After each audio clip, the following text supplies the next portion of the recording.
Do you need a quiet, adorable, never-ending supply of organic fertilizer for your garden? We found the solution.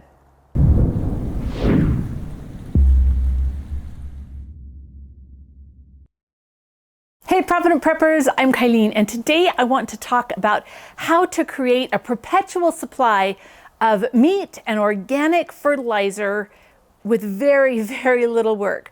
What you're in right now is our little rabbit castle, and we'll talk a little bit about how we built that. But before we do that, I want to talk just for a minute about why rabbits are ideal for self-reliance. For one, they're quiet. Not like any of the other animals that we might have, or the chickens. And yet, in this small space, I can raise as much as an entire beef worth of rabbit meat in 1 year. Now, I'll be frankly honest, the rabbits who we grow here are very safe because I can't kill them. Can't kill anything. But I can eat all of the fruits and the vegetables that we grow here on this property, and the rabbit manure is an ideal fertilizer that helps all of my fruits and vegetables grow bigger, stronger, and with more nutrients. So today we're going to talk a little bit about this. For me, it is really important that the rabbits that I raise have a good, happy life. So the way that we've designed this, it has 3 different bays. On each end, it's set up for up to 6 does, but I only have 3 in each of these so that they have more room. And the buck, when it's time to breed, I just let the buck stay down there and he just lives with them. And then when I want to stop the breeding, then I pull the buck out and he goes in one of these cages. On each end, there are bays that have the nesting boxes, and I'll show you those because that design is actually really good. And in the center, it's a grow out cage so that when we take the babies away from the mama, they can be here in the center. It's less traumatic because the mama and the babies can still see each other, and it just makes that transition much easier. When we designed this, we wanted to make it predator proof. And as we've been working with it, we found a couple things that didn't work as well as we thought. First of all, on the bottom here, there's horse panel, and that prevents the rabbits from digging out, but it doesn't hurt them at all. And then we put this horse panel up here too, because we want lots of ventilation. Heat is really bad for the rabbits. We don't want any buildup of ammonia in their area. So the ventilation is really good for that. Rabbits are fine in cold. But what we found is that in the fall, it didn't happen till fall, all of a sudden we had birds coming in here and they were eating some of the rabbit feed. So we're going to put some bird netting on here, just on top of this. We still want that ventilation, but I don't want the birds to be able to fly in and out. So we're gonna fix that. Another thing that we had noticed when we first did this is in here, it's divided just by panels. These are dog kennel panels. So there's 3 gate panels in the front to access the area, and then there's the divider panels or the fence panels in here. Well, the little bunnies, the babies could totally crawl through it. So we put hardware cloth at the bottom to make sure that the babies stayed where they were at. One of the other things that we did is we put belting right here on these front gates so that when we open that gate, the rabbits can't escape. Having grandkids and coming in and out with things in your arms, we want to make sure that we limit that because I don't like chasing the rabbits. And in fact, I don't think they've ever gotten out. That's really good. That's really, really good. The nesting boxes are 6-inch drainage pipe that goes down into the ground and into an ice box. And when we first did that, we noticed that the sun was beating down too heavily on the pipe and heating it up and making them uncomfortable. So John and Gavin created these little boxes to go on top of those nesting boxes. And what that does is it creates more little space. Rabbits love little tiny spaces to hide, right? Because they're burrowing creatures.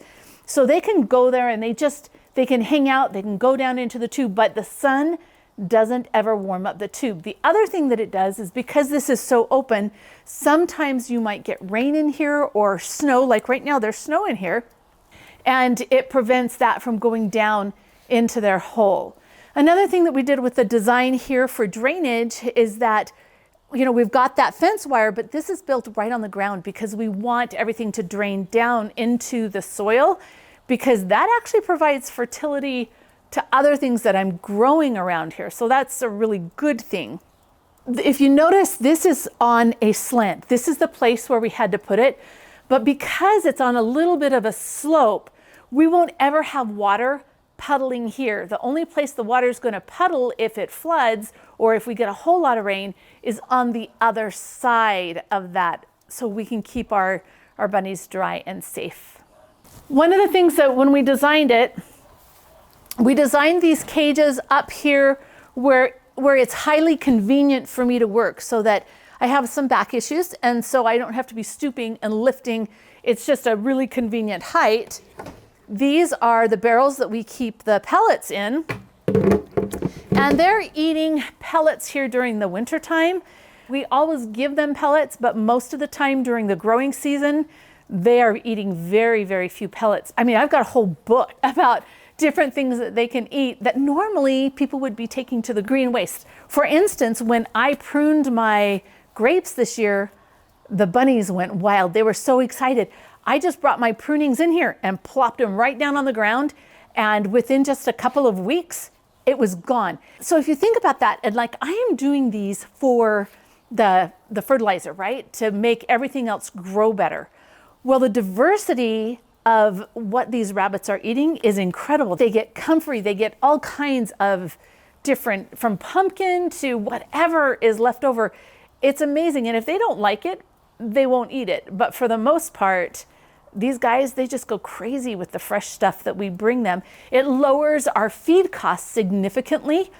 And I do believe that it produces healthier soil. Now, recently, we sold all of our stock except for our breeding stock to somebody who is starting his own homestead. Congratulations. I hope it works out well. These bunnies are gorgeous and they're so much fun. But that was a good time for me. I came in here and I just cleaned out all of the bedding that is in the bottom of this. And because it's early spring, it's actually late winter. Because it's late winter, I put it on my raised garden beds, just there so that it could start doing its job and making that soil beautiful and fertile. So when I go to plant, it's already going to have a jump on it.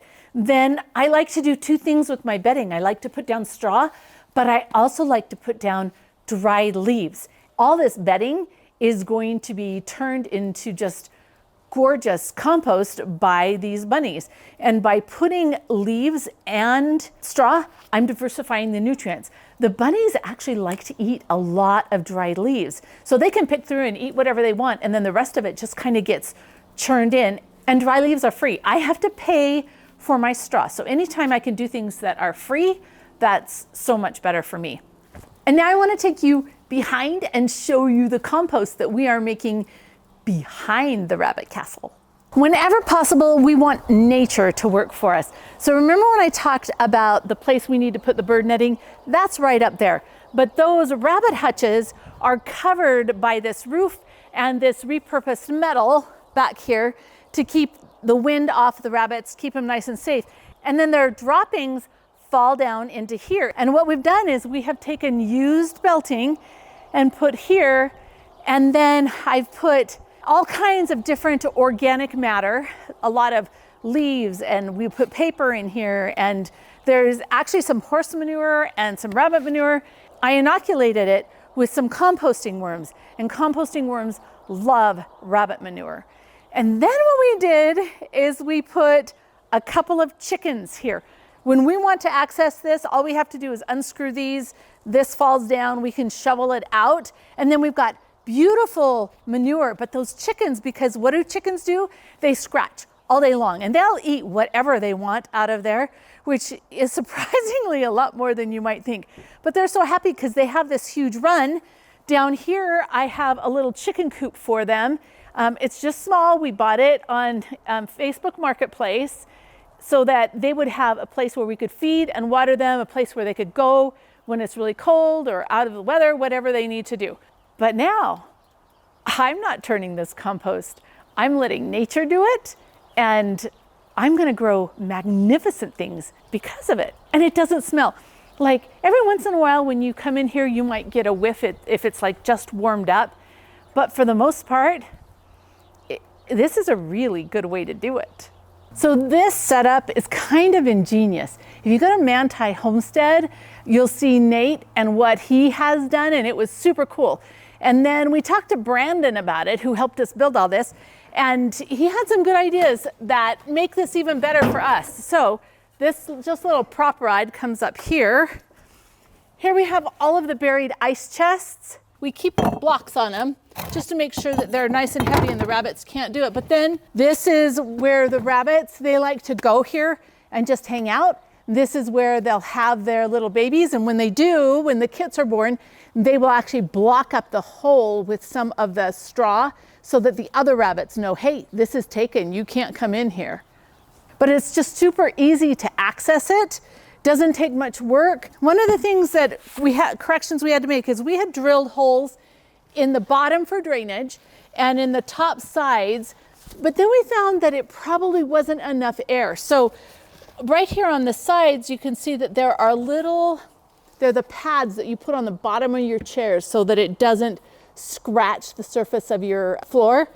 And we just put some of them in so that this doesn't quite close all the way. It closes most of the way, but not all the way, so that there's more ventilation. Because remember, ventilation is super important to the rabbits.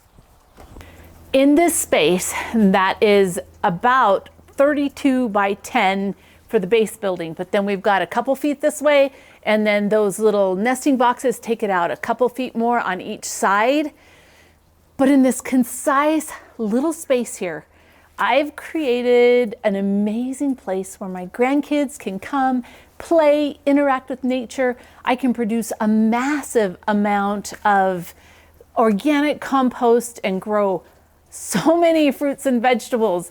And if I need to, I can produce all the protein that my family needs. And if not, then I can use the sale of those rabbits to buy feed or to do whatever it is that I need to do. They could come in really handy when things are in short supply and we need to barter and help out our neighbors. So, what do you think of my little bunny castle? John has been very patient when we talk about it. He says, I'm trying to be supportive because they're not his thing, but it's my thing. And I really, really enjoy the bunnies. I enjoy coming out and watering them. Normally we water them with these little self-waterers, but right now it's too cold. And so I have to come out every day and I fill up a little pan of clean water for them. It's not that big of a deal. We have the automatic feeders during the summertime when we like to leave. As long as I fill this barrel every Saturday and leave their things of food full, and I bring them in a whole bunch of all kinds of great things to eat from my yard, they require very, very little care. And the babies are so adorable. So now for the question of the day. If you are going to do this, or if you have done colony rabbits, what would you do to improve this situation and to help to give these bunnies a happier life? Comment below. And thanks for being part of the solution.